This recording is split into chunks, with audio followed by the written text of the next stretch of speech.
Todos, né? Sejam todos muito bem-vindos. Vamos então dar início, né, à nossa noite de estudo.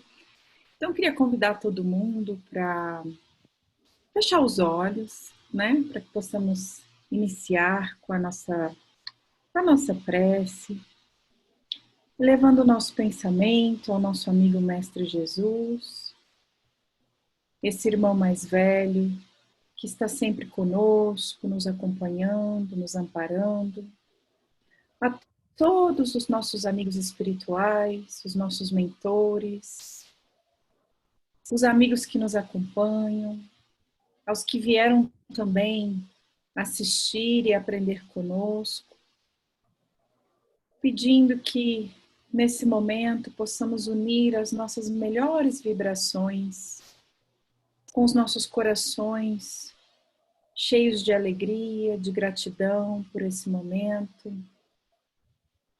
agradecendo a presença de todos que aqui estão para poder partilhar, contribuir, trocar experiências.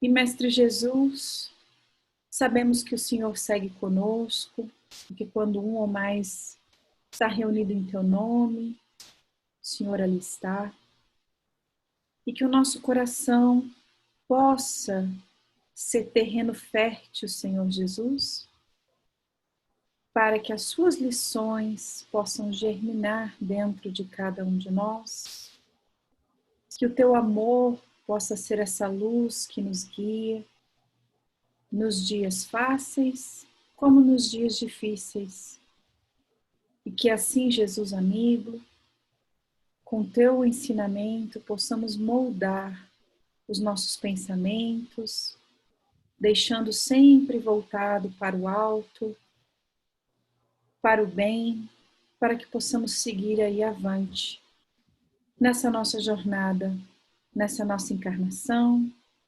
nesse mundo que sabemos que nos traz bastantes desafios, mas que contigo, Mestre, com o auxílio da espiritualidade, nós saberemos vencê-los. Obrigada, Mestre Jesus. Vamos dar início, então, ao estudo de hoje, com muita alegria no coração. E que assim seja, graças a Deus. Sim, sim. Muito bem. Umas breves palavras sobre Jorge, né?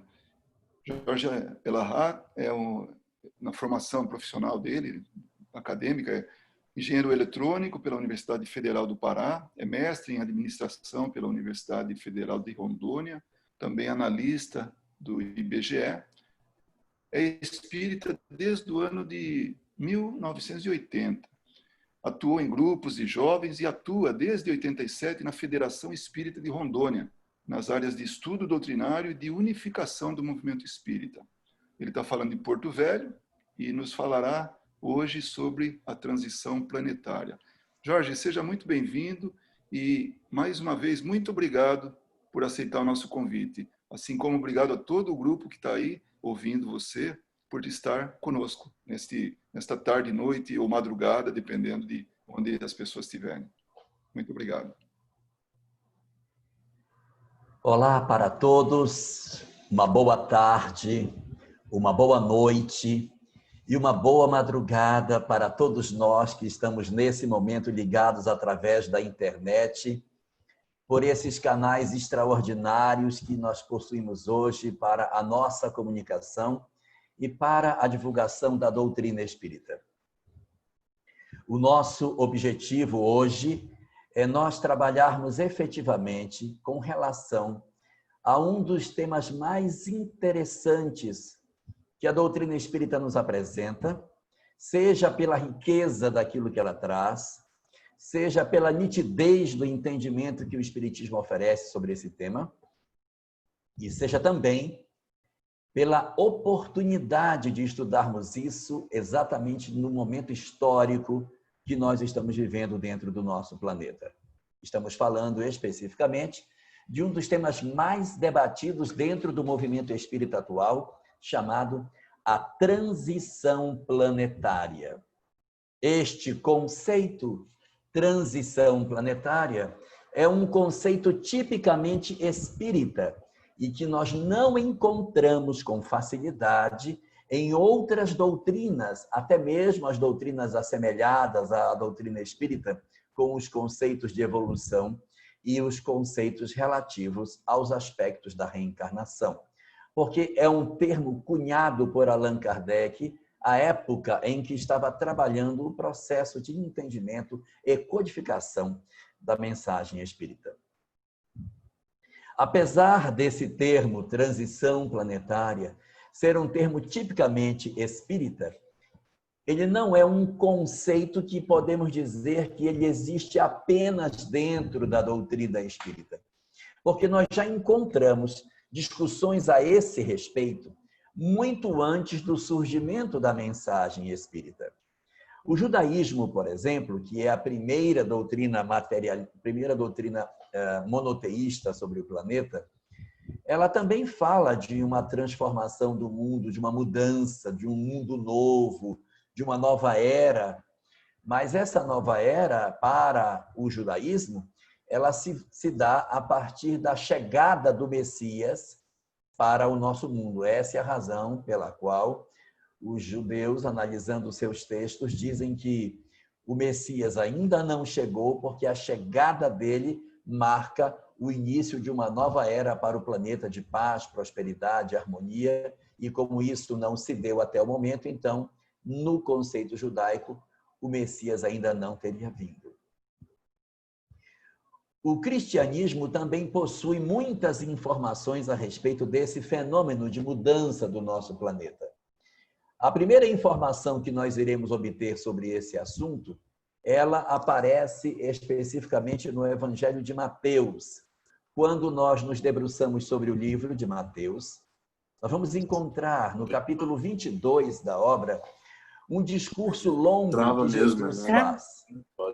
O discurso que Jesus realiza nesse capítulo já é um discurso que ele faz na época da chamada Semana Santa. Ele já estaria em Jerusalém, já estaria participando da convivência com os últimos dias de sua participação na história do planeta.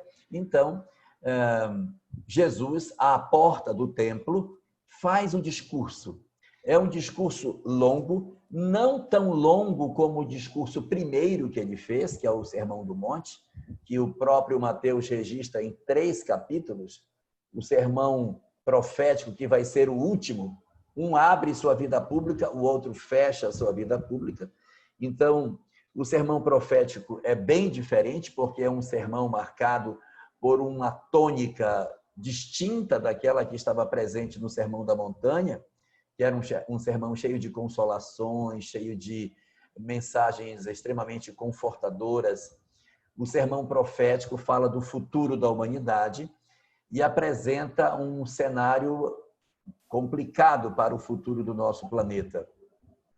Nele, Jesus assevera que a Terra irá viver grandes dores, processos de sofrimento, muitas angústias, e que tudo isso significará que nós estaríamos indo para o fim, para o final, e que o final dos tempos seria exatamente o indicativo do conteúdo básico desse famoso sermão, o sermão profético.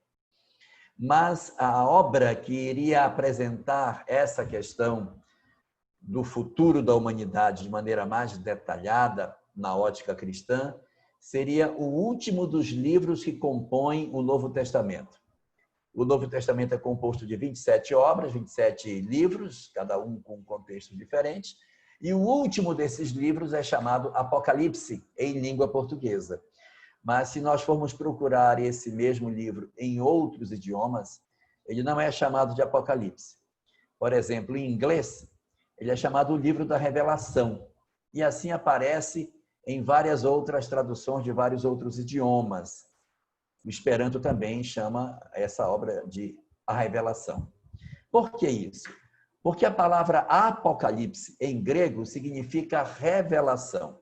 Então, na verdade, o livro ele não é um livro para falar de coisas terríveis.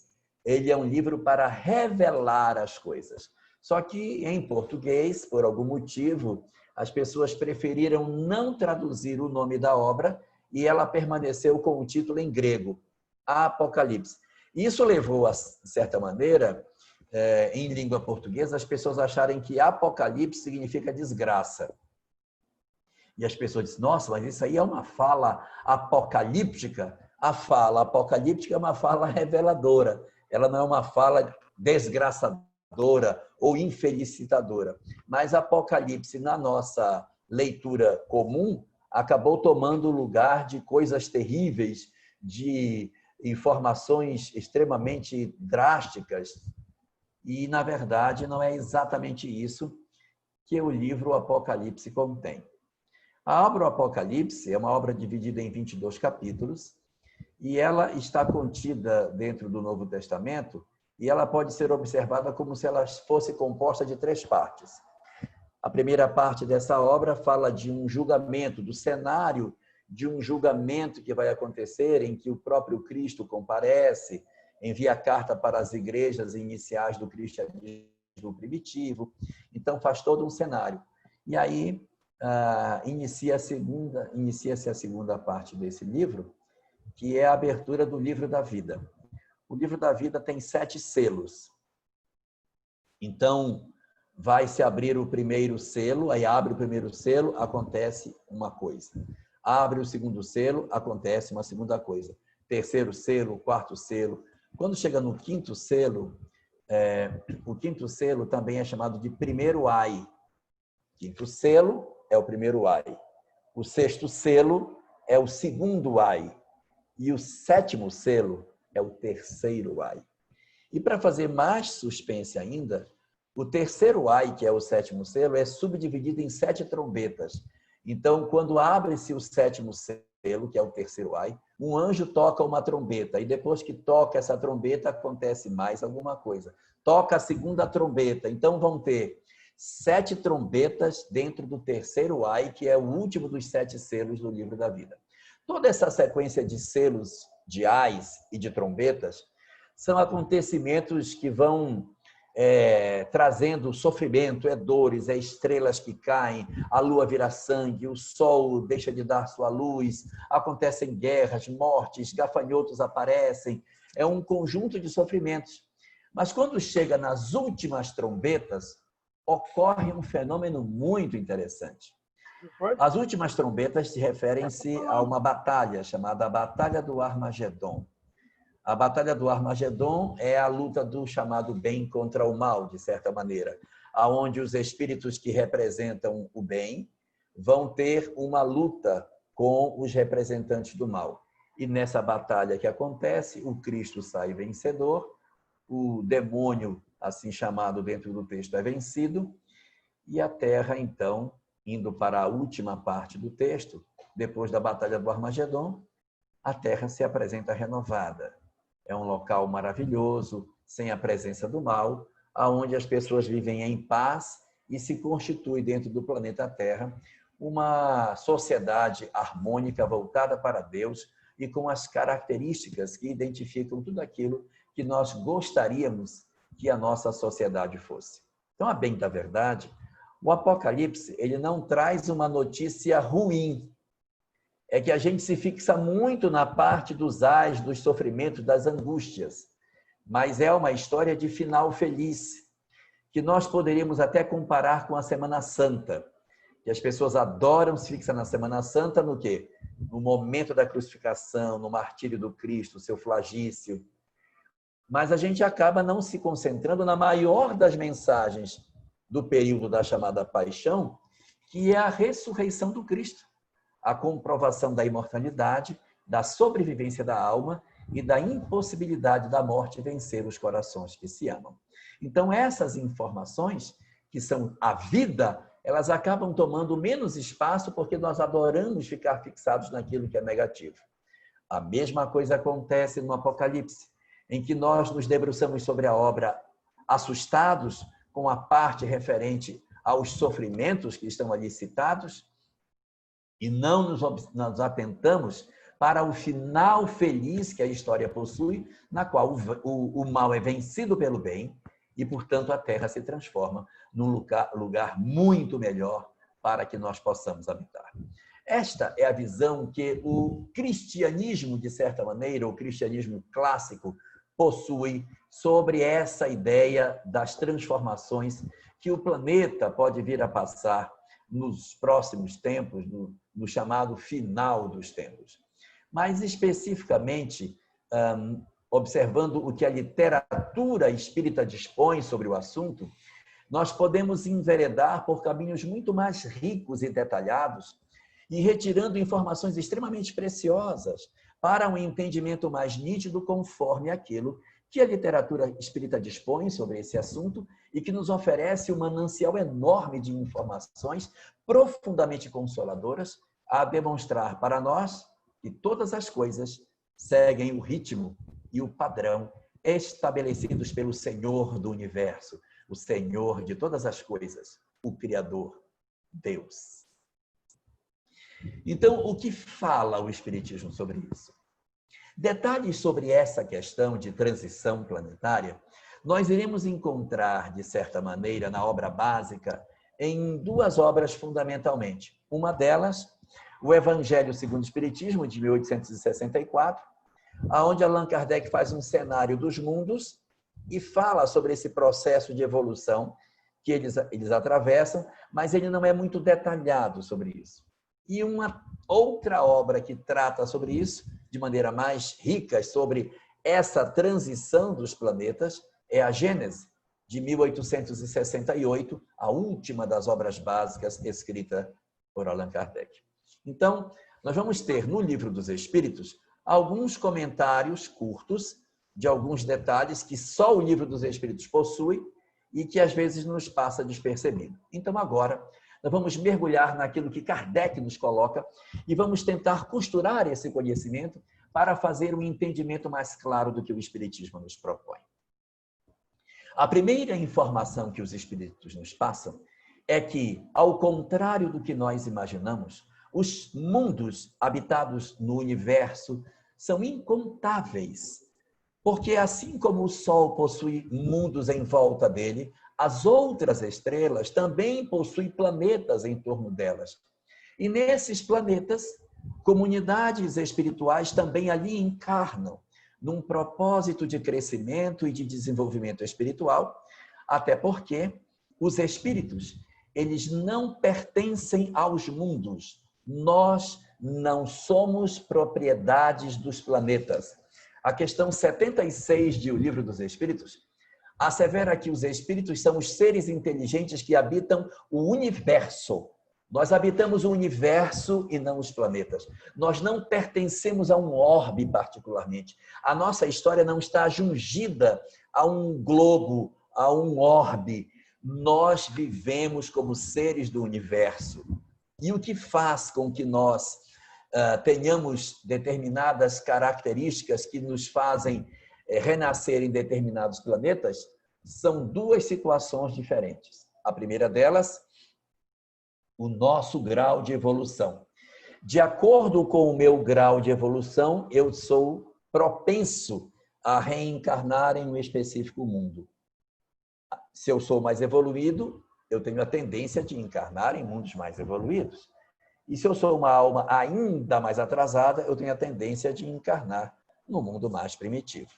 Eu falo tendência porque existem os fenômenos de intercâmbio espiritual, onde espíritos mais avançados podem vir trabalhar em mundos mais atrasados para deixar uma lição, um trabalho de missão, como existe o caso de espíritos que são típicos de mundos mais atrasados e que possuem a concessão de terem uma encarnação em um mundo mais evoluído para ganharem conhecimentos e poderem retornar para seus mundos acrescidos de saberes para, de certa maneira, acelerar o desenvolvimento do orbe ao qual eles estão prioritariamente ligados.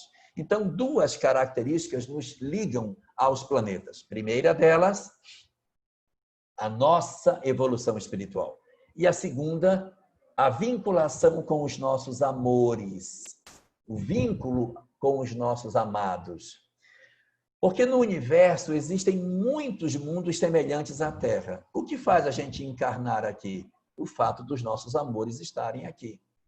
Quando os nossos amores migram para outro tipo de mundo, nós ficamos desejosos de segui-los.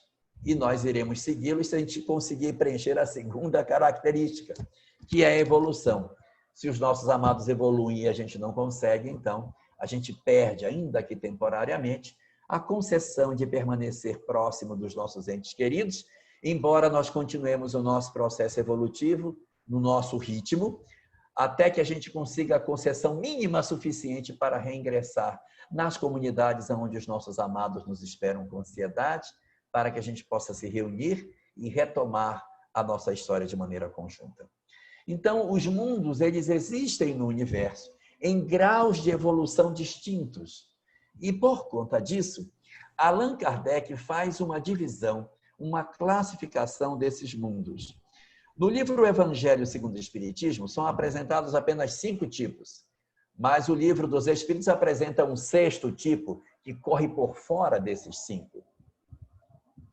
No capítulo 4 do livro, no capítulo 3 do livro Evangelho segundo o Espiritismo, nós vamos encontrar 5 tipos. Os mundos primitivos, marcados para a encarnação dos espíritos, início da evolução. Vamos comparar com a Terra o período pré-histórico, mais ou menos assim, para ficar mais claro. Em seguida, os mundos de provas e expiações, que são mundos diferentes, com espíritos com outra dinâmica, e esses nos interessa saber mais de perto. Eles possuem alguns atributos muito fortes. Esses espíritos que renascem em mundos de provas e expiações são espíritos muito ligados à inteligência, são espíritos muito inteligentes, são espíritos que são intelectualmente muito desenvolvidos, diferente do primeiro, são espíritos que são inteligentes, mas a moral atrasada, portanto, constituem sociedades infelizes, dolorosas, porque trazem muito egoísmo, muito orgulho na estrutura das suas construções sociais, existe muita indiferença e muita dor por conta disso, e são planetas onde existem muitos sofrimentos que nós geramos para nós próprios pela maneira como nós nos organizamos. O livro dos Espíritos, o livro Evangelho segundo o Espiritismo, quando trata desse tipo de mundo, diz que nós temos uma tendência de sermos almas endurecidas porque ficamos muito fixados nas nossas imperfeições.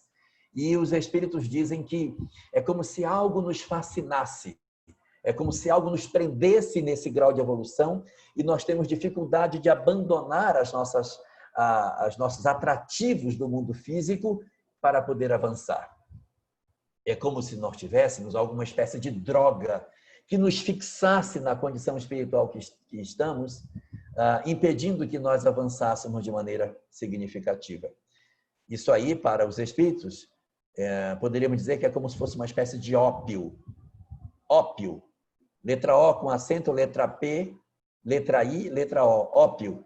Que, na verdade, são 4 imperfeições que são citadas no Evangelho segundo o Espiritismo como sendo características desses mundos de provas e expiações.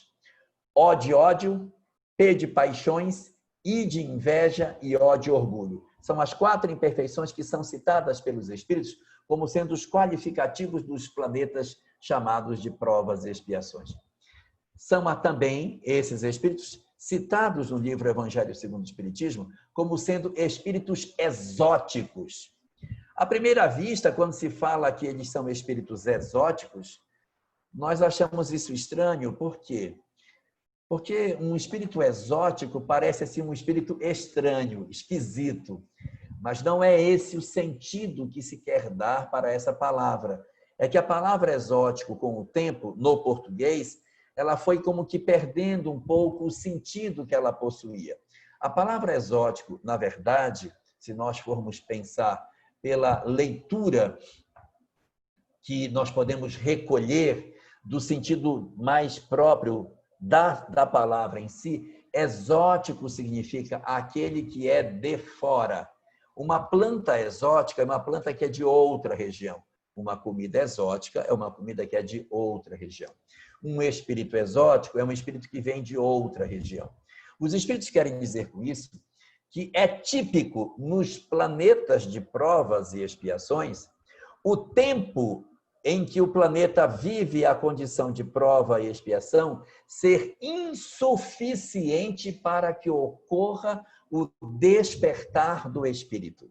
Eu vou repetir. O tempo que nós levamos de mundo primitivo para mundo de regeneração, essa janela de tempo, ela costuma ser menor do que o tempo que o espírito leva para despertar da condição de primitivo para a condição de espírito renovado, apto para ingressar numa sociedade de regeneração. Portanto, os espíritos se tornam exóticos. Em que sentido? Eles têm o hábito de migrar de mundos para mundos. A migração de espíritos nesse grau de evolução, ela é muito comum exatamente pela condição espiritual que nós nos encontramos. Isto significa dizer que nem todos nós que pertencemos à história do planeta Terra estamos nela porque fizemos a nossa evolução anímica desde o princípio do surgimento da vida orgânica até a condição de vida nominal no planeta. Nós podemos ser espíritos que viemos para cá num dado período da nossa história, em função de sermos almas endurecidas que em outros lugares em que habitávamos, o tempo, a janela de tempo foi se fechando e os nossos corações não acompanharam o processo de transformação íntima que deveria ter acontecido. Então, soou o momento para nós em que nós deveríamos ir para outro lugar para retomar o processo evolutivo como espíritos exóticos, migrando para outros planetas, num processo que não tem nada de estranho, é um processo natural, em virtude de sermos almas incapazes de nos acolhermos em sociedades mais avançadas. Então, nós passamos pelo fenômeno de migração espiritual coletiva, no qual nós ingressamos num outro planeta, e aí é muito interessante porque, ao mesmo tempo que nós não temos condição moral de permanecer onde estávamos, nós podemos dar um contributo intelectual extraordinário nos planetas aonde nós chegamos. É isso que justificou no nosso planeta, lá atrás, no passado, haverem civilizações extraordinárias que nós tivemos, repletas de espíritos que eram migrados de outros mundos e que aportavam na Terra, trazendo seus inúmeros saberes para que a gente constituísse aqui o albor da nossa civilização e a construção dos pilares básicos do conhecimento que estruturaram o saber no nosso planeta Terra. É isso que justifica tanta sabedoria em povos tão primitivos. É isso que nos dá a entender a engenharia que existia numa época em que não se conhecia quase nada. As obras de arquitetura, a construção do direito, a habilidade de trabalhar conceitos filosóficos, os dons da compreensão da imortalidade da alma e, fundamentalmente, as extraordinárias obras religiosas concebidas a épocas tão remotas como os Vedas, escrito há 5.800 anos, o Mahabharata, de onde se destaca o Bhagavad Gita, escrito há 5.200 anos, e tantas outras obras extraordinárias, como a Cabala judaica, que possuem todas essas obras citadas, conceitos muito próximos com os da doutrina espírita, porque são conceitos herdados, doutrinas entregues prontas para aqueles que para cá vieram, para que eles não se perdessem no processo de despertamento espiritual que fariam na terra longínqua que a terra era para todas essas almas que aqui chegaram. Então, o fenômeno de migração dos espíritos na condição de exóticos é muito típico, exatamente pelo fato de sermos almas endurecidas e que precisamos de experiências para o despertamento nosso. Então, durante um período razoavelmente longo da nossa história, povos incríveis estiveram conosco, deixando o contributo de seu conhecimento ao tempo em que nós legávamos a esses companheiros as experiências que sensibilizariam suas almas a ponto de que eles se desenfaixassem das imperfeições morais que tinham e, como já tinham a intelectualidade desenvolvida, eles, como se fosse um balão preso pelo fio, corta o fio, o balão sobe e essas almas, então, foram retornando progressivamente para os seus mundos de origem, fazendo com que a Terra experimentasse um período de muita mediocridade quando eles partiram daqui, inaugurando na nossa história o chamado período da Idade Média, em que a nossa ignorância não conseguiu saber lidar com os saberes incríveis que haviam sido deixados, e nós então corrompemos os saberes, destruímos a filosofia, esmagamos a ciência, destruímos a fé.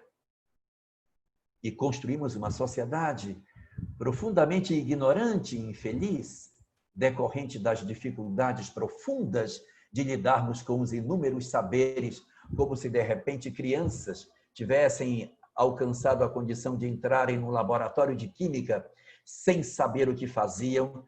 Assim fomos nós durante a Idade Média, quando recebemos uma herança extraordinária de saberes, daqueles que progressivamente foram partindo da terra e deixando para nós as suas heranças de saberes extraordinários, que nós quase perdemos, não fosse o esforço da espiritualidade em reencarnar na época do Renascimento uma quantidade grande de gênios para que retomassem esse saber e nós reconstruíssemos o fio da história e pudéssemos chegar até os nossos dias atuais. Então, os mundos de provas e expiações são mundos marcados exatamente por essas características dolorosas. Por conta disso, nós temos nos mundos de provas e expiações, fundamentalmente, se a gente pudesse resumir, 4 tipos de espíritos que encarnam nesses mundos. 4. É uma divisão didática, não tem nada de absoluto. É só para nós entendermos de maneira mais nítida essa condição. O primeiro naipe de espíritos que encarnam na Terra são os espíritos primitivos. Eles são bem poucos, mas eles existem. Almas ainda saídas da infância espiritual, não conhecem a escrita, têm a própria fala com bastante característica rudimentar, alguns não sabem nem a agricultura, vivem como se fossem nos dias atuais, mas no período chamado pré-histórico. Eles ainda não têm noção de Estado, a noção de família é muito frágil, eles estão na Terra, mas eles pertencem, a bem da verdade, a mundos mais primitivos, mas eles estão aqui para um processo de aprendizado e retorno progressivo para seus mundos, levando novas informações, assim como a Terra no passado também abrigou esse tipo de mundo. O segundo naipe de espírito que nós temos na Terra são os espíritos maus. Quais são os espíritos maus? São os que sabem o que é o bem, mas não fazem. Eu sei, mas eu não vou fazer. Eu vou me vingar, eu vou odiar, eu vou perseguir, eu não dou conta, eu não vou mudar, não estou preocupado com isso. São espíritos que possuem a característica fundamental de não serem capazes de empreender a sua mudança. Eles não são necessariamente perversos, eles são mais frágeis do que perversos, como dizia Jesus a Pedro o apóstolo na obra Boa Nova.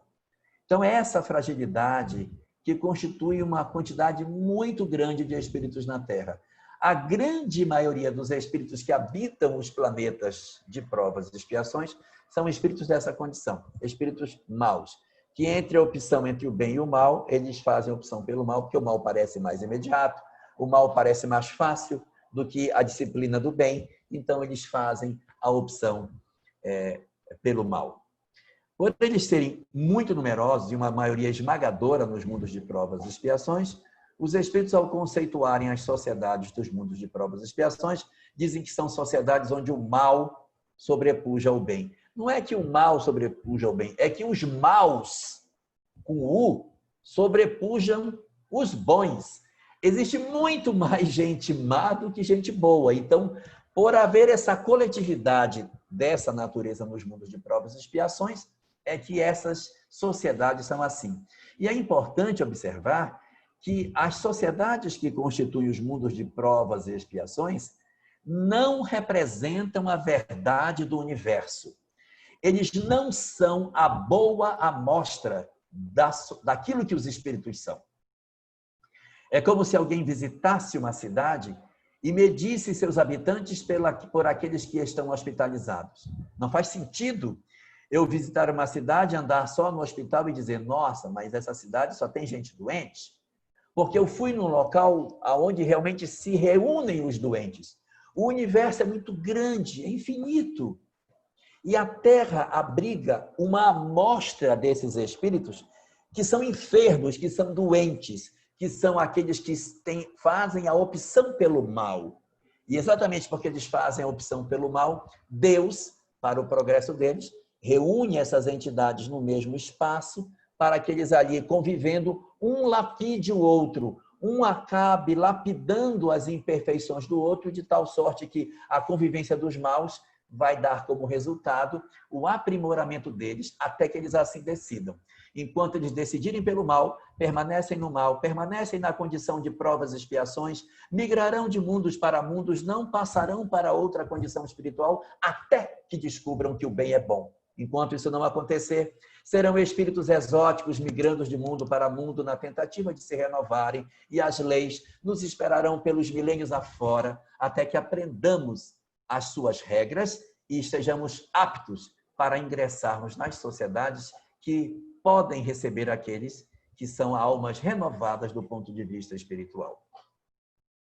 O terceiro naipe de espíritos que abrigam os mundos chamados de provas e expiações é um grupo pequeno, não é numeroso. São os espíritos bons. Existem espíritos bons nos mundos de provas e expiações, exercendo o trabalho de serem os condutores dessa sociedade, os que estão preocupados com o avanço desse orbe. Então, numa coletividade de entidades perturbadas, como é o mundo de provas e expiações, nós temos um elenco não tão numeroso de almas boas, que se unem como se fossem uma teia para garantir a harmonia do orbe, para que ele avance do ponto de vista do progresso científico, moral, filosófico, econômico, do ponto de vista ecológico e de todos os demais flancos do conhecimento humano. Portanto, além dos primitivos e dos maus, nós temos também os bons. Qual está faltando? Se nós já temos os primitivos, já temos os maus, já temos os bons, falta quem? O último dos grupos é chamado o grupo dos péssimos. Porque além dos maus, existe um outro grupo péssimo. O grupo dos espíritos péssimos são os nitidamente endurecidos. São espíritos verdadeiramente maus e que não estão, de fato, dispostos a fazer mudança nenhuma na sua história de vida. São entidades que, elas, quando encarnam, promovem uma mudança muito grande na sociedade. Esses espíritos, eles, quando vêm, eles promovem guerras, violência, tiranias, desgraças. São espíritos belicosos, são espíritos extremamente perversos. Eles corrompem os sistemas, eles destroem as sociedades. São espíritos corrosivos na sua forma de agir. E aonde eles passam, deixam um rastro de destruição, de desgraça, afetando a vida de milhares, de milhões de pessoas. Não são espíritos fáceis, são espíritos muito difíceis, mas são nossos irmãos. E exatamente porque eles são muito difíceis, esses espíritos chamados de péssimos, eles não possuem a condição de reencarnação muito franca no nosso planeta. Eles não reencarnam muito rapidamente. Eles reencarnam hoje, daqui a 4 séculos, 6 séculos, porque se eles encarnarem de maneira muito a miúde, eles não vão deixar a humanidade avançar. E outra coisa, eles não vêm com muita frequência. Eles vêm um de cada vez. Vem fulaninho A, os outros ficam. Aguarde, porque se forem muitos juntos, vocês vão perturbar o planeta. Então, eles permanecem no mundo espiritual como que guardados. E suas encarnações são extremamente analisadas, elas são muito controladas para que eles não façam com que a sociedade periclite pela perversidade e perturbação que suas ideias produzem. Também eles vêm na área do vício, trazendo vícios, degradação moral, promiscuidade, eles são espíritos bastante difíceis, mas eles precisam reencarnar porque eles precisam avançar. Então, são essas as 4 características dos habitantes dos mundos de provas e expiações. Depois desses mundos, nós encontramos um outro tipo de mundo, que são os mundos de regeneração.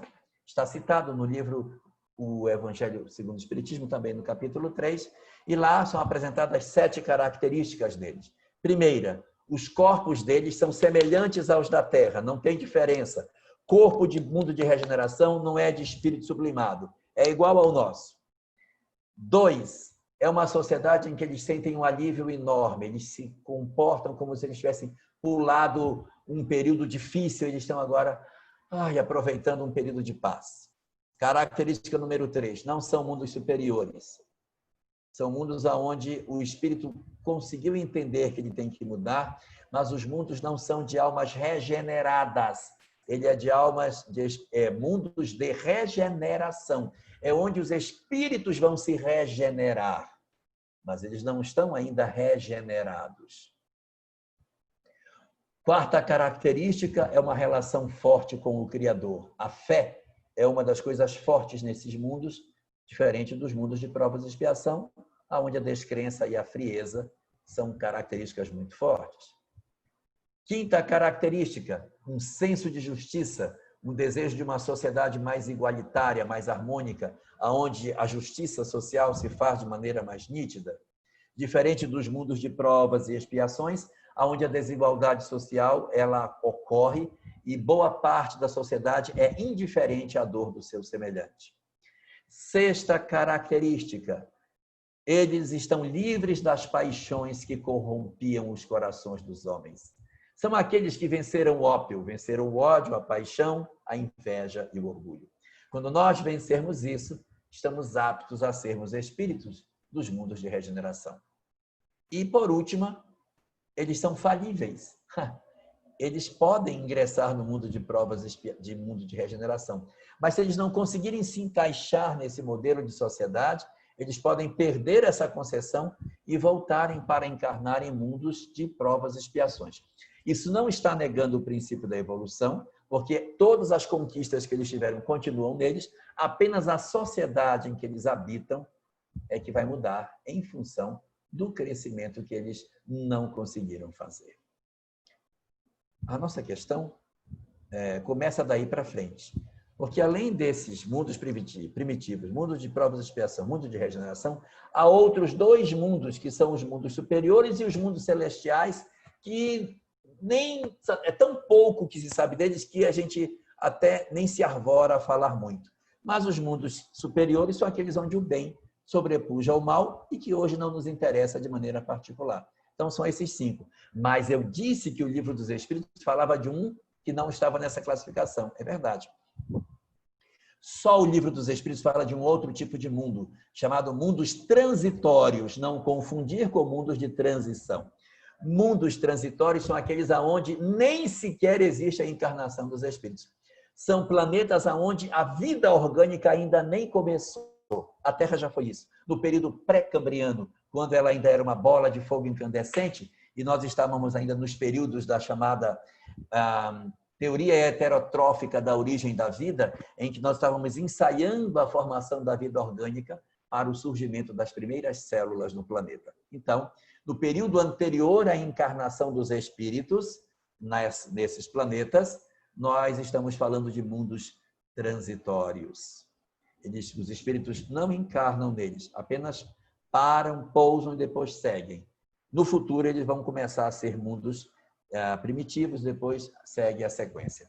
Então, a sensação que a gente tem quando vê esse tipo de situação é que os mundos são como se fossem degraus. Eu tenho o mundo primitivo e pula um degrau, passa para provas e expiações. Aí tem um degrau, ele pula para a regeneração. Errado. A evolução não se dá por degraus, ela é uma rampa. Nós subimos milimetricamente essa rampa, abandonando características de provas e expiações a cada dia, avançando na direção da condição de mundos de regeneração. A grande questão a saber é qual é o método do qual Deus se vale para promover o fenômeno da chamada transição. Porque, ora, se eu sou o mundo de provas e expiações e eu vou lentamente me transformar num mundo de provas de regeneração, é como se eu tivesse uma coisa que ela está vermelha e ela vai lentamente abandonando os tons vermelhos, vai começando a acompanhar para o amarelinho, e o amarelinho vai transformando, vai virar verde. Quando eu olho, aqui já é verde, mas aqui é vermelho. Mas há um longo caminhar em que essa cor vai se transformar uma coisa na outra. Qual é a estratégia que Deus se utiliza para promover isso? Inspirados por aquilo que está disposto nas obras religiosas antigas, como o cristianismo, que apresenta o Apocalipse como a forma da transformação da Terra, há muitas pessoas que acreditam que a transformação do planeta vai se dar a partir de uma coisa desgraçadora. Ou é uma catástrofe sem tamanho, vai acontecer um terremoto, uma tsunami, um maremoto, vai cair um meteoro no planeta, vai acontecer uma coisa horrível que metade da população vai se acabar. Ou vai ter uma guerra pavorosa que vai ser uma guerra nuclear, que vai arrasar com a humanidade e aí nós vamos sofrer desesperadamente. Ou será uma doença que vai acontecer no planeta e que vai enclausurar todo mundo em casa e as pessoas apavoradas sem saber o futuro. Qual será desses instrumentos que serão utilizados para promover o processo da transição? A obra Gênesis, no seu capítulo 18, quando fala os tempos são chegados, os sinais dos tempos, que são os 2 tópicos desse capítulo, que tratam sobre a questão da transição, nos surpreendem profundamente porque vão nos contar que a transição planetária não se dará por catástrofe, por guerras e por pandemias. Não se dará. Embora, durante o período de transição, possa acontecer catástrofes, guerras e pandemias. Mas não são elas que identificam a transição. Sabe por quê? Porque terremoto sempre teve, maremoto sempre teve, guerra sempre teve e doença sempre teve. O próprio século XX, nos anos 18 a 20, teve na Terra uma pandemia chamada a gripe espanhola, que, segundo dizem, teria levado 30 milhões, 50 milhões, alguns falam até de 100 milhões, ninguém sabe ao certo, mas foi muita gente que desencarnou nessa pandemia. Então, houve uma pandemia e não era transição. Então, pandemia não é transição, porque a peste negra, durante a Idade Média, matou metade da população da Europa. Outros dizem que foi 1/3, pouco importa se é 1/3, se é metade, mas é muita gente. E não era transição. Então, pandemia, guerra mundial, nós temos 2 no século XX. Não era transição. Ou se era, não era isso que caracterizava o fenômeno da chamada transição planetária. Não são essas coisas. Por quê? Porque o Espiritismo nos diz o seguinte: não é o que acontece do lado de fora do homem que caracteriza a transição. O que caracteriza a transição é o que ocorre do lado de dentro da criatura. Porque, veja, a transição planetária não é uma mudança externa. A transição planetária é uma mudança interna. E eu provo. Lembram que os corpos são tão materiais como os corpos de provas e expiações? Então, nós já temos os corpos de regeneração. Lembram que nesses lugares os espíritos eram falíveis? Nós já somos espíritos falíveis. Lembra que não era um mundo superior? Então, não é uma coisa que está tão distante de nós. Existem 3 características que são o cerne do comportamento dos mundos de regeneração. Primeiro, a fé, que é essa relação com o Criador. 2, o senso de justiça. 3, a vitória sobre as paixões. Isso aqui é dentro, dentro e dentro do ser humano. Não é do lado de fora. Então, o que vai mudar, na verdade, é o homem. A transição planetária não é transição planetária, é transição do homem. O planeta, na verdade, se caracteriza pela maioria dos seus habitantes. É como se alguém perguntasse assim, de que cor é a floresta? E alguém dissesse, a floresta é verde. Não, a floresta não é verde. Verde são as folhas das árvores que constituem a floresta, nos dando a sensação de que a floresta é verde. Ela não é verde, não. Verde são as folhas. Assim também, o que caracteriza o mundo de regeneração? Não é o mundo que é de regeneração, é porque a maioria dos seus habitantes estão em condição de regeneração. E o que seria isso? Eles têm corpos semelhantes aos nossos, são falíveis, eles são espíritos que vivem no mundo que não é superior, mas tem 3 características incríveis: fé, senso de justiça e vitória sobre si mesmo. Essas 3 características são exatamente as 3 que Jesus diz que é o que salva o homem. Lembra da conversa dele com o doutor da lei, no capítulo 10 de Lucas, quando o doutor da lei pergunta, mestre, o que eu devo fazer para ganhar a vida eterna? A vida eterna é não precisar reencarnar mais, é a vida que vai e não volta mais. É a condição de eu me libertar desse planeta num outro local onde eu não necessite mais vir para cá. Isso que é vida eterna. O que eu tenho que fazer para ganhar a vida eterna? Aí Jesus diz para ele, o que está escrito na lei? Como é que tu lês? Aí o homem diz, amar a Deus sobre todas as coisas, que é a relação com o Criador, e ao próximo, senso de justiça, como a si mesmo, vitória sobre as paixões. Está lá na lei, estava lá já, isso já estava escrito. Era isso que eram as características, para que sobrasse para nós apenas uma, que é a questão do alívio, a 7ª das características, porque o alívio é exatamente a sensação que a gente tem quando vence as nossas imperfeições morais e ganha a concessão de uma sociedade melhor. Portanto, dentro desta ótica, não cuidemos nós de que o que vai caracterizar a Terra como regeneração é uma desgraça coletiva. Não. Não são as entranhas do planeta que vão se revolucionar, como diz Kardec. Não é um movimento geológico que vai dizer a Terra mudou. Não são coisas de fora. É uma ilusão achar que, olha, pronto, agora teve uma desgraça, agora entramos na transição. Não, gente. A transição é interna, é minha, sou eu. É o meu processo de transição que tem que acontecer. A transição vai acontecer quando nós fizermos um processo de mudança. Então, para ser mais claro, vamos pegar aqui 2 fenômenos. Tivemos a pandemia da gripe espanhola há um século atrás. Horrível, terrível, todo mundo de máscara, hospitais lotados, uma loucura. Depois que a pandemia passou, o que foi que nós aprendemos e que tiramos de lição dessa experiência? Nada. A pandemia veio, vivemos a loucura que ela representava. Quando ela passou, nós não mudamos o nosso caráter em nada. Então, essa experiência, ela não nos foi útil para uma mudança interior. Um século depois, coincidentemente, estamos vivendo uma nova pandemia, exatamente 100 anos depois. A pergunta é, nós vamos tirar alguma lição disso?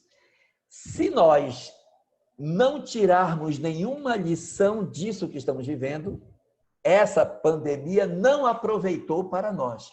Nós não estamos conseguindo tirar nenhum proveito disso. Está acontecendo um fenômeno lá fora e dentro de mim nada.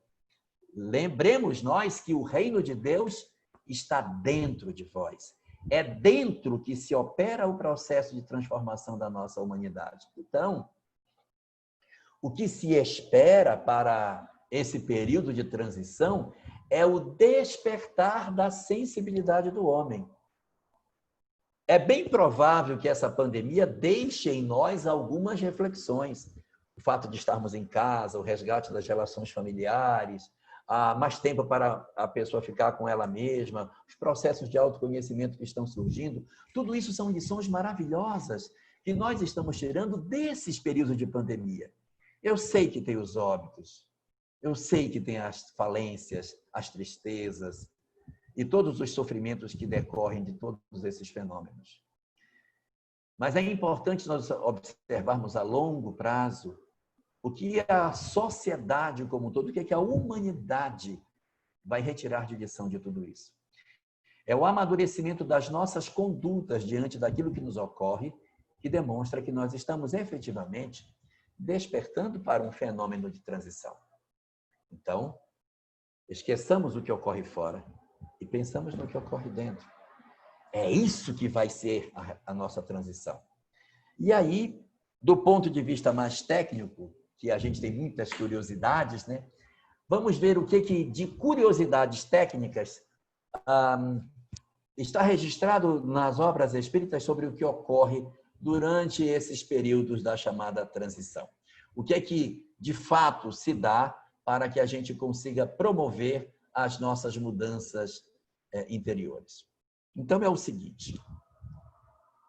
Dizem os espíritos que antes dos chamados períodos de transição, o que é que nós temos no planeta? Nós temos aqueles 4 naipes de espíritos reencarnando. Os primitivos encarnando, indo e vindo. Os maus vindo com bastante frequência.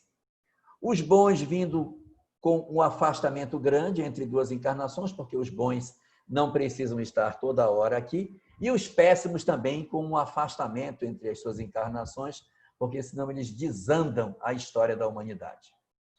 Quando se aproxima o período da transição, algumas mudanças no mundo espiritual acontecem. O que é que muda?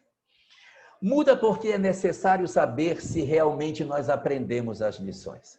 É a hora de fazermos a prova final. Se tudo que foi semeado em nós, em tantas encarnações por diversas religiões, em várias culturas, em vários lugares do mundo, se nós aprendemos realmente a lição, você aprendeu que o bem é bom? Já está desperto? Já está convencido de que você precisa fazer o que é certo? Está consciente de tudo isso? Se você está consciente disso, então chegou a hora de nós verificarmos se isso é verdade. Então, o que acontece na hora da transição? Eu preciso medir se você está bem. Eu preciso saber se você realmente fez a opção pelo bem. Então, eu vou testar você. Lá no mundo espiritual, as portas que trancavam os chamados péssimos, aquelas almas difíceis e endurecidas, que não poderiam vir de uma vez só porque perturbariam a ordem social, elas recebem a concessão de renascerem todas ao mesmo tempo, promovendo na Terra uma convulsão de conceitos. Ou será que ninguém percebeu que nós estamos vivendo um mar de loucuras nos últimos anos, nas últimas décadas? Não há mais nitidez entre o que é certo e o que é errado. Não há mais nitidez entre o que se deve e o que não se deve fazer. Porque tudo o que se poderia pensar é apresentado por alguém como sendo uma conduta correta. Os extremos estão todos postos na Terra. Todos estão na Terra. Por quê? Porque as entidades do mundo espiritual que não tinham a concessão de encarnarem para não perturbarem o planeta, veio tudo de uma vez, está tudo aqui. Ou ninguém percebeu que está tudo de cabeça para baixo. É a presença desses espíritos que convulsiona os conceitos. E o objetivo disso é cumprir o que estava escrito na parábola do joio e do trigo. Quando chegar a hora da colheita, nós vamos deixar tudo e quando crescer, aí eu vou saber quem é joio e quem é trigo. Solta todo mundo e vamos ver. Quem for trigo vai mostrar que é trigo. Quem for joio vai mostrar que é joio. Porque os convites para o mal são extremamente escancarados hoje. Nós recebemos convite para todo tipo de conduta, como se todas elas fossem normais. Elas não são normais, porque normal é aquilo que é conforme a lei de Deus. Elas são, na verdade, comuns. Comuns significa muita gente está fazendo. Mas pode ser comum, mas não é normal. Porque normal é aquilo que segue a orientação do que está disposto nas leis morais, contida na 3ª parte do Livro dos Espíritos. Por essa razão, portanto, nós estamos vivendo nesse mar de loucuras, nessa convulsão de conceitos para saber, você é realmente bom? Você vai provar se você é realmente bom, se você não se sentir seduzido pelas ideologias que estão borbulhando por todos os lugares. apresentando normalidade em diversos conceitos que antes eram tidos como estranhos. A razão desses movimentos, que são catalisadores, porque eles vão identificar quem nós somos, são duas. É saber quem nós somos, evidentemente, e, ao mesmo tempo, oportunizar a esses companheiros enlouquecidos a chance de mudarem. Porque, ao reencarnarem, eles também passam pelo esquecimento do passado. Eles também passam por um abafamento do seu ego. E aí é possível resgatar essas almas, mesmo no turbilhão que representa os fenômenos de transição que os planetas passam durante esse período. Então, nós estamos vivendo exatamente isso, mas não precisa ninguém ficar apavorado, porque nós não estamos sozinhos. O exército das almas, também chamadas de boas, também descem com muito mais frequência. E nós temos um exército de espíritos bons acenando o que é positivo, chamando a humanidade para a transformação. Vejam a quantidade de almas luminosas que têm surgido no planeta, nos sensibilizando para valores que são valores positivos. Isso é a representação do bem derramado sobre o nosso orbe. Então, abrem-se as duas comportas e você vai decidir por qual porta você vai entrar. Decida qual é o caminho, quem é você, descubra quem é você. Você venceu realmente e pode ingressar no mundo de regeneração? Se você está pronto para isso, você não vai ouvir os convites do mal, você vai seguir com o convite dos bons. Então, você pode ser contado entre os bem-aventurados, mas você pode fazer um movimento errado, equivocado, enveredando pelo lado outro, aceitando os convites e se abraçando com essas pessoas. E ainda tem uma terceira situação, é que você, olhando as propostas que os outros trazem, dizem assim, eu odeio essas pessoas, eu tenho ódio desse povo, eu quero matar essas pessoas. Isso também nos revela. Então, vai nos revelar se nós amamos o mal, se nós odiamos o mal, porque essas duas condutas mostram que não estamos prontos para a mudança ainda, não estamos, ou se nós somos capazes de, mesmo vendo os convites do mal, cerrarmos fileira com o bem, sabendo que o bem nunca pode usar as armas do mal para defender as suas ideias. O bem nunca pode se servir do mal para divulgar aquilo que ele sabe. O bem só usa as armas do bem. O mal usa a arma que quiser. Os maus até usam as armas do bem, mas o bem nunca usa as armas que o mal possui. É nesse cenário que nós nos encontramos.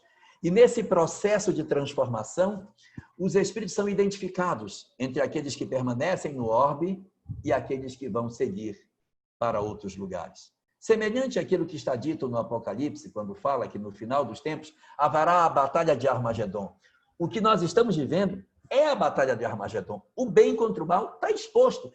Ligue a televisão e você vai ver a disputa do bem e do mal dentro da sua casa. Então, era essa batalha do Armagedon da qual se falava no Apocalipse. As catástrofes, os cataclismas, não eram do ponto de vista físico. Eram cataclismas nos valores, nas ideias, nos conceitos, porque está tudo sendo destruído, está tudo sendo desmontado, remontado, reconstruído, está havendo guerra de ideias, violência de ideias. É isso que está se dando dentro do coração dos homens. Essa é a verdadeira transição planetária que nós estamos passando.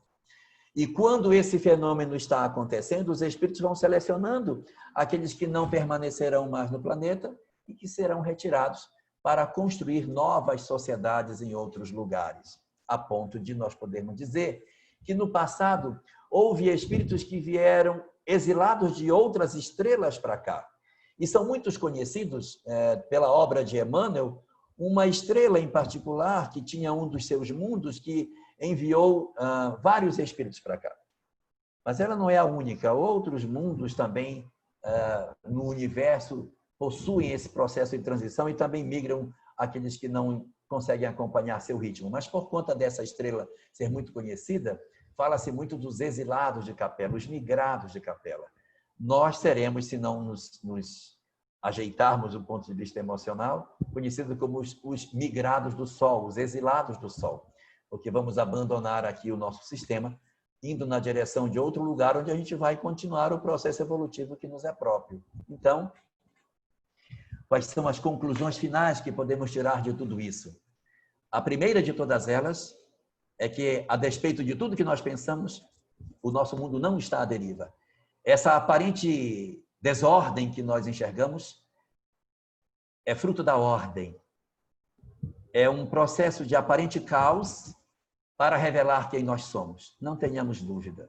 O mundo espiritual articula direitinho para saber em qual dos lados nós vamos nos enfileirar. Então, não existe, na verdade, desordem nem caos. Existe uma mobilização do mundo espiritual para que nós nos revelemos. Esse é que é o plano da espiritualidade. O plano é esse, para que você se defina. Quem é você? Você vai dizer. E com relação a todas as dores, sofrimentos e angústia que podemos passar, não esqueçamos. Somos almas imortais, viajores do tempo, habitantes do universo. Estamos num processo de crescimento e, se nós não pudermos permanecer na Terra, continuaremos em outros lugares. Não tenhamos dúvida. A evolução, ela vai acontecer em nós. Se pudermos permanecer na Terra, ótimo.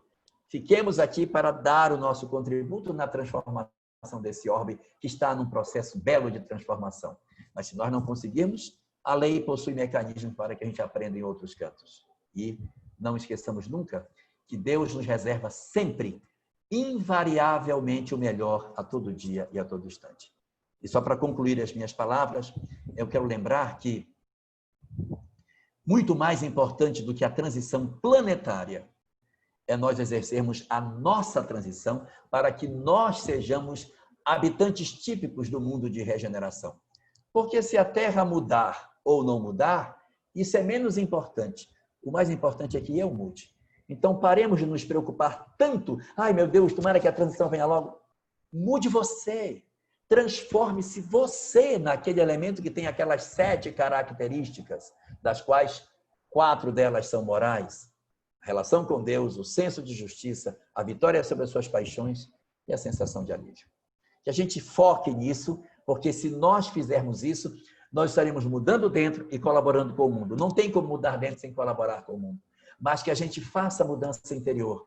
Não espere mais nada do lado de fora, mas descubra a importância de nós trabalharmos desde agora na nossa mudança interior, que começa pelo nosso lar, na convivência mais próxima dos nossos entes queridos, valorizando as relações familiares, que são o que nós temos de mais importante nessa existência.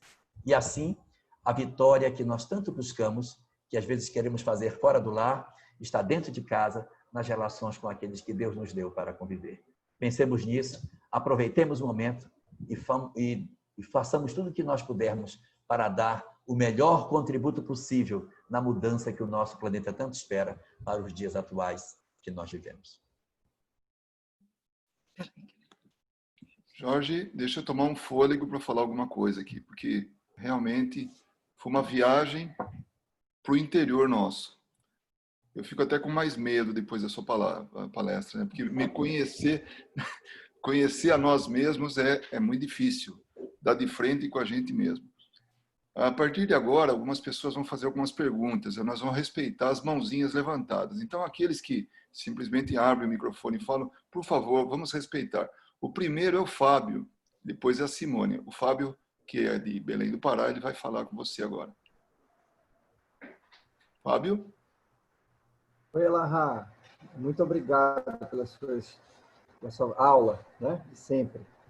Amigo, me ocorreu o seguinte. Você falou na gripe espanhola, que faz 100 anos, e há 100 anos havia passado apenas 60 anos. E o codificador trouxe para nós a nossa amada doutrina. Poucas pessoas conheciam ainda, não é esse mundo globalizado de hoje, né? Imagina, 60 anos depois, já estava espalhado por muitos lugares, mas não era assim como é hoje. 100 anos depois, né? No nosso caso agora. E ocorreu o seguinte, o fato de conhecer essa teoria dos mundos, tudo isso que você falou agora, né? De alguma forma, excluindo a parte do sonambulismo, né, que a doutrina trouxe hoje, porque o movimento espírita já traz hoje como desdobramento, né, mas o sonambulismo, excluindo isso, que eventualmente a gente pode receber alguma informação, né, quando está em sonambulismo, o fato de conhecer isso, intelectualmente, eu digo, facilita, de alguma maneira, facilita? Questão 982 de O Livro dos Espíritos pergunta Kardec aos Espíritos: é suficiente crer na manifestação dos Espíritos e professar o Espiritismo para garantir uma boa sorte na vida futura? Está conferindo aí, Maria Livramento? É suficiente crer na manifestação dos Espíritos e professar o Espiritismo para garantir uma boa sorte na vida futura? Ou seja, o conhecimento espírita garante uma boa sorte na vida futura? Garante felicidade no mundo espiritual? E os espíritos dizem que não. Porque se assim o fosse, estariam segregados todos aqueles que não o creem, que seria um absurdo. E ele diz qual é a condição para que você fique bem no mundo espiritual.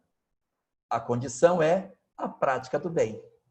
Porque a prática do bem, ela transcende doutrina, transcende religiões, transcende tudo.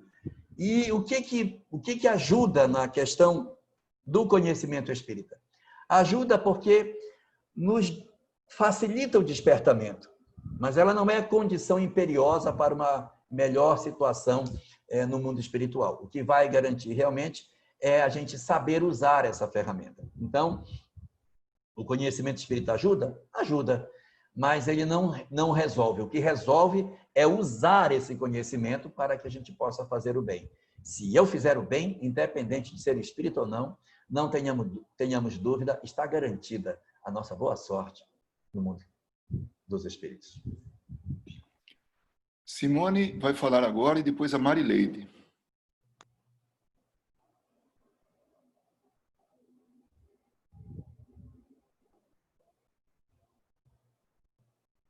Simone.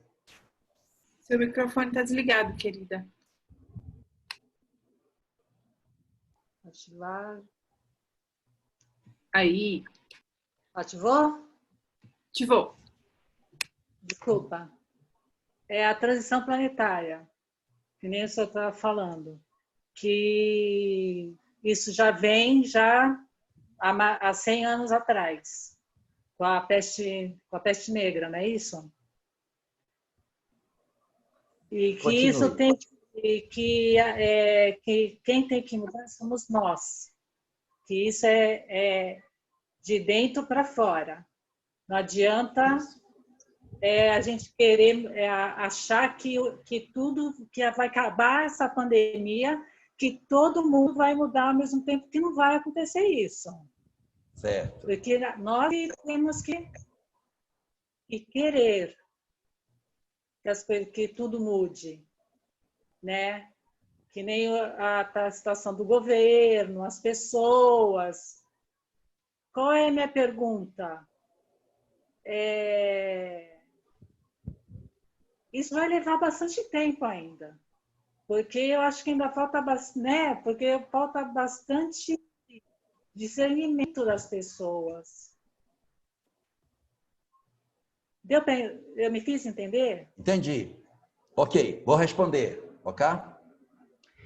Muitas pessoas divulgam datas limites e uma série de outras informações como se existisse um dia marcado para ter a transição e acabar e o mundo virar a regeneração. Isso não é verdade. Item 267, parágrafo 8º do Livro dos Médiuns. Lá diz o seguinte, que os espíritos levianos adoram prever acontecimentos com data marcada e que toda previsão com data marcada é indício de mistificação. Então, qualquer data que marque, desacredite. Não existe data limite. É como se nós quiséssemos dizer que horas que o sol nasce. Que horas que o sol nasce? O sol começa a nascer quando vem aqueles primeiros raios, aí vai devagarinho, quando vem, aí o sol surgiu. Então, a mesma coisa é a transição, ela não se dá de maneira abrupta. Ela vai se dando assim, vão criando ilhas de regeneração, essas ilhas vão crescendo, elas vão crescendo, vão se tocando, e daqui a pouco a superfície do planeta está tomada por essas ilhas que se integram e fazem uma nova sociedade regenerada. Mas isso é uma obra do tempo, você tem razão. Isso vai demorar para acontecer. Eu vou falar uma coisa que eu penso, isso aqui é meu, isso aqui não é doutrina espírita, isso é meu pensamento. Eu penso assim, o homem de regeneração ele tem que vencer o orgulho e o egoísmo. E eu acredito, esse é meu pensamento, que o egoísmo humano é o que gera fome. A fome é fruto do egoísmo. E a guerra é fruto do orgulho, porque é o orgulho que faz as nações guerrearem. Então, o dia que a gente vencer o orgulho e o egoísmo, ou seja, estivermos aptos para a regeneração, nós não teremos fome nem guerra na Terra. Aí eu pergunto para você, quando vai acontecer? Ano que vem? Não, né? Vai demorar aí. Quanto tempo vai levar? Vai levar o tempo que tiver que levar. Então, existe uma janela de tempo para isso acontecer. Os espíritos não falam, desde que a codificação veio, eles já falavam que isso já era o comecinho da regeneração e tal, mas não havia uma coisa muito mais palpável nesse sentido. Nós temos uma obra que trata disso de maneira mais perentoriamente posta, que é, eu vou depois lembrar, mas eu acho que é Religião, Reflexões Espíritas, se não me engano, no capítulo 19, acho que é essa obra, em que ele assevera que o momento mais significativo da transição planetária foi a partir da segunda metade do século XX. Não é que vai ser assim, olha, nasceu em 1º de janeiro de 1950, pronto, já é da transição. Mas é um período em que você observa muitas mudanças. Até 1940, a sociedade não tinha tantas transformações. É a partir de 1950 que a sociedade muda, a igreja tira a batina. Em 1960, no Concílio do Vaticano II, o padre para de fazer a missa em latim, vira de frente para as pessoas, ele vai tirar a batina. Há uma mudança muito grande na religião, há uma mudança forte na escola, os professores batiam nos alunos, isso muda. O modelo de família também muda, a relação de pai com filho era muito vertical, a própria relação do marido com a esposa era muito vertical, os processos de machismo eram muito também rígidos, e isso acaba. Então, você vai observar uma mudança muito forte de conceitos exatamente nesse período, feito por um grupo de espíritos bastante rebeldes que reencarnaram todos juntos. Eles eram os antigos bárbaros que reencarnam novamente. Eles vão promover o movimento hippie. Então, eles quebram uma série de verdades e, como eles não são espíritos superiores, junto com aquilo que eles quebram, eles destroem também muita coisa boa. Aí trazem as drogas, sexo, rock and roll, né? Não tanto que rock é uma coisa ruim, mas é aquela ideologia do laissez-faire que acaba promovendo na sociedade uma ruptura muito forte nos anos 60, 70. E isso aí é exatamente a consequência desse reencarne coletivo. Agora, data para isso acontecer, para fechar, nós não temos. Existe uma programação no mundo espiritual e essa transição vai se dar com os homens, sem os homens ou apesar dos homens. Com os homens é a gente colaborando e ela ocorre mais cedo e a gente fica. Sem os homens é com a gente indiferente assistindo os espíritos superiores tentando fazer. Vai demorar mais e talvez a gente fique. Apesar dos homens é nós lutando contra o processo evolutivo. Aí vai demorar bem mais e com certeza a gente não fica. A Marileide vai falar agora e depois a Maria do Livramento. Nossa, realmente sem fôlego. Coisa incrível. Obrigada, que aula, que lição. Eu fiquei assim... Aliás, eu não sei como é que eu vou falar. Bem, a minha pergunta é a seguinte. Na minha percepção, eu creio que na Terra existem mais pessoas boas. Eu não sei se eu não entendi direito. Eu creio que tem mais pessoas boas que mais, não é? E quanto a minha pergunta é essa, ou eu não entendi direito? Não, mas é isso mesmo. Ó, na obra Obras Póstumas, que é uma obra que presumivelmente foi escrita por Kardec, a gente não tem certeza disso porque os seus continuadores reuniram o que tinha na gaveta e publicaram, então não dá para a gente dizer Não, tudo que está lá dentro realmente foi Kardec que escreveu, mas lá tem um texto muito interessante falando sobre a evolução da sociedade, em que ele diz o seguinte, ele levanta uma hipótese. Imaginemos que 25% da nossa sociedade é formado de gente boa, 25%. 25% é formado por gente ruim, 25 mais 25 deu 50, está faltando 50. Os outros 50 são Maria vai com as outras. Eles não sabem se são bons ou são ruins. Só que aqueles que são maus influenciam seu pensamento e eles acabam se juntando com esses chamados maus e fica 75 de maus contra 25 de bons. E aí nós temos aquela sensação de que o mal é muito mais numeroso do que de fato ele seja. Por quê? Porque os maus são intrigantes e perversos e eles acabam seduzindo os indiferentes para que eles também façam, você é besta, vai e pega, tá lá, vai lá e pega. E a pessoa vai falar, pega, pode pegar, e a pessoa vai lá e faz. Tem uma mobilização, uma passeata na rua, aí um joga uma pedra, quebra uma vidraça, os outros que não quebrariam se sentem estimulados, vão e fazem, né? Então, acaba acontecendo que os maus, por serem intrigantes e perversos, eles seduzem e empurram os indiferentes ou os indecisos na direção daquilo que eles querem. Aí diz Kardec, se os bons fizessem o trabalho que os maus fazem de convencimento, trazendo os indiferentes para o seu lado, nós veríamos uma inversão na sociedade, nós teríamos 75% de pessoas boas contra 25% de pessoas ruins. Eu vou aproveitar para falar de uma coisa dentro disso. Alimentação. Nunca se discutiu tanto alimentação animal como tem se discutido no presente. Os veganos, os vegetarianos têm ganhado muito espaço. Porque antes os que comiam carne diziam assim, é bobagem, comer mesmo e acabou. E os outros, vamos comer. Aí todo mundo comia. Mas os que eram vegetarianos ficavam muito restritos, muito contidos. Hoje esse movimento está ganhando mais força, está empurrando de volta e as pessoas que se alimentam de carne, elas estão passando por um processo de constrangimento movido pelo fato deles levantarem a questão da crueldade, de uma série de coisas, e você percebe um avançar das iniciativas veganas e das iniciativas vegetarianas, ou ovo-lacto-vegetarianas, como se queira, mas a redução progressiva do consumo de carne, abordando a questão da crueldade. O próprio movimento espírita, por exemplo, quando eu era menino, dizia assim, olha, nós não devemos comer carne animal, porque o fluido do animal fica em nós, impregna na pessoa, e quando você vai para a reunião mediúnica, você está pesado. Então, você não deve comer para não ter problema de comunicação mediúnica. Observe que a justificativa é uma justificativa extremamente egoísta. Eu não estou preocupado com o animal, eu estou preocupado que eu vou ficar mal. O animal que se dane. Então, assim, a gente era orientado a não comer carne, porque pelo menos no dia da reunião mediúnica, para que você consiga sintonizar. Ninguém está preocupado no animal. Hoje, qual é a discussão? Crueldade com os animais. A pessoa pensa assim, é gostoso uma picanha, mas é crueldade.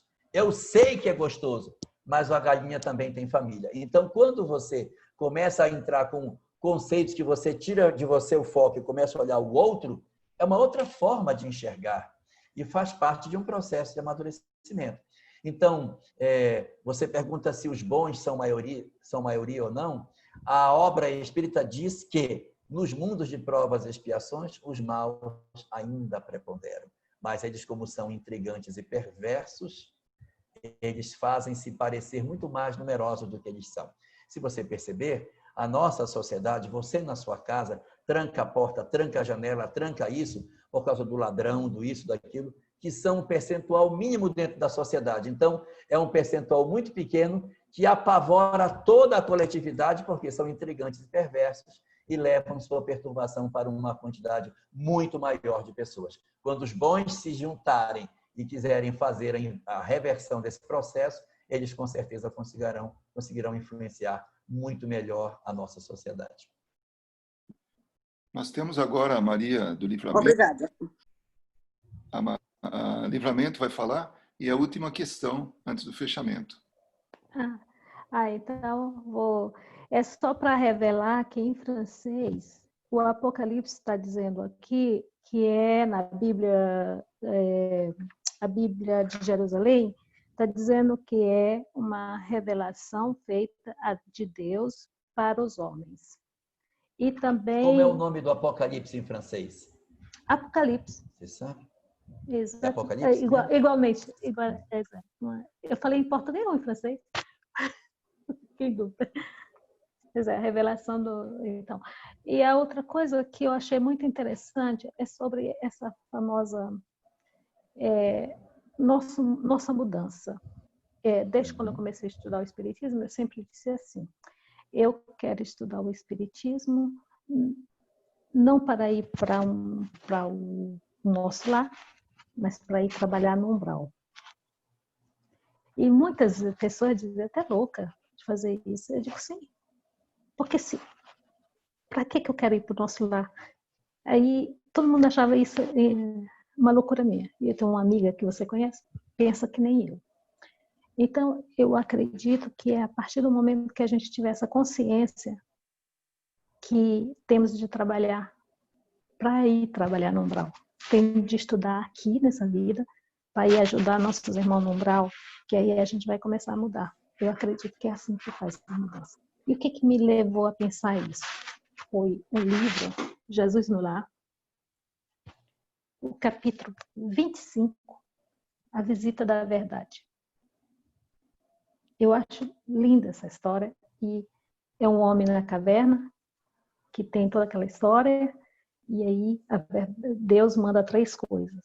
Então eu acredito, isso aí me disse, poxa, eu tenho de ser uma boa espírita para ir para o umbral, não para ir para o nosso lar. Então era só isso que eu queria completar, porque eu disse que eu teria de colocar esse pedacinho. Obrigada. Muito bom, muito bom. Bom, Jorge, mais uma vez, muito obrigado. Você discorreu tão, assim, de forma assim, muito, muito elevada, tudo, e ficou bem claro na mensagem que a modificação, aquilo que Kardec falou, é nas entranhas, né, da sociedade, e não geológica, e nada disso. Essa é a modificação, que nós vamos realmente ter que se transformar. Não tem jeito, não tem jeito. Eu pediria agora para a Inês fazer o encerramento.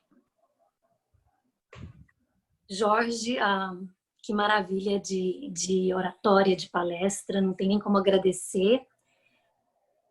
Para mim foi muito, eu acho que as pessoas que se reúnem aqui, os que a gente às vezes se reúne 2 vezes na semana, 3, 4, uma coisa maravilhosa da doutrina é ver, a gente poder falar de várias coisas, sempre chegando naquele foco que é Deus, Jesus, nosso Pai, nosso irmão, nosso governador, nosso guia. Mas poder falar de várias coisas, né? Falar do amor, poder falar da ciência, como para mim hoje foi uma coisa assim, de vários planetas, de várias orbes, de várias outras formas de existência, né? Que às vezes, se você não tem aquela capacidade de ver, né? De ter uma visão um pouquinho mais ampla, fica difícil. Então, para mim, quanto mais eu aprendo da doutrina, mais eu me apaixono por isso. Porque é tão ampla, e eu acho que a gente ainda está assim, né? Só no túnelzinho, ainda não abriu, ela ainda não está assim, bem expandida, mas é uma coisa muito maravilhosa. É como um farol de luz, eu acho, realmente para a gente que procura, né, evoluir. E como a Maria disse, a gente não evolui para ir para o céu, né? A nossa evolução é para voltar, para a gente ajudar as pessoas, os espíritos que ainda não estão ali, não encontraram a luz, para trabalhar no umbral, entendeu? Muitas vezes no desdobramento, eu até falo com o Luiz e a Vera, eu falo, gente, quanto mais eu rezo, mais assombração aparece, que eu tenho pesadelo toda noite. Aí eles me explicam, não, pode ser que você no desdobramento esteja, né, ali ajudando. Então, assim, fica fácil de entender até o pesadelo. Então, assim, é muito maravilhoso. Então, não tenho nem palavras de agradecimento, por essa hora aqui que a gente passou com você. Foi um aprendizado que vai ser inesquecível, tá gravado, eu vou assistir várias vezes. Então, com isso, eu gostaria de fazer a prece de encerramento. E então vamos elevando o nosso pensamento ao Deus, nosso Pai Todo-Poderoso, Criador de tudo e de todos, em um agradecimento enorme ao nosso irmão Jesus Cristo, nosso guia, nosso mestre, nosso irmão maior. Obrigada, meu Deus, obrigada, meu Jesus, por esse momento de aprendizagem, essa família maravilhosa que a doutrina nos apresenta a cada dia. Sempre amigos novos que chegam aqui, que nos visitam. Uns permanecem, outros vão, outros vêm. Obrigada, Senhor, pela maravilha que é essa doutrina na nossa vida, por esse momento maravilhoso. Obrigada aos espíritos de luz que nos guiam, não só aqui, mas no nosso dia a dia, nas nossas 24 horas que estamos como aqui, seres encarnados. Guiam nossos passos, sempre nos aconselhando ao bem, nos ensinando que é o amor a Deus, o amor a Jesus que nos levará a eles, que nos abrirá os caminhos para que possamos chegar juntos na meta final, que é alcançar a luz de Jesus, para que possamos, como Ele, espalhar a luz aos outros e assim expandindo cada vez mais o nosso universo de luz. Senhor, obrigada por esse dia maravilhoso e iluminado, que assim continuamos aprendendo cada dia mais, cada dia nos fortificando, para que possamos, com isso, levar o teu trabalho, levar a sua semente para aquelas pessoas que ainda não te encontraram, meu Deus. É com muito amor, com muita emoção e com muito agradecimento. Jorge, muito obrigada por esse momento e por muito aprendizado que você passou para a gente nessa noite. Que assim seja, fiquemos todos com Deus no coração, Jesus na alma e continuemos assim, aprendendo sempre. Que assim seja, amém. Graças a Deus. Gratidão a todos. Gratidão a Jorge, gratidão a todos. Um beijo a todos. Eu particularmente quero agradecer a todos que nos auxiliaram. Vocês que estão aí, cada um nas suas casas, com essa vibração muito amorosa, para que o Jorge pudesse transmitir tão lindos e bons ensinamentos para a nossa vida. Realmente, o nosso muito obrigada a todos vocês. Um beijo. Obrigada. Boa noite. Cada um. Boa noite. Obrigada. Boa noite. Uma boa É noite. difícil até sair. Boa noite. Vamos ficar falando boa noite até amanhã. Obrigado. Muito obrigada. Muito obrigada, Jorge. Muito obrigada. Boa noite. Fiquem com Deus, que eu vou ficar com ele. Boa noite.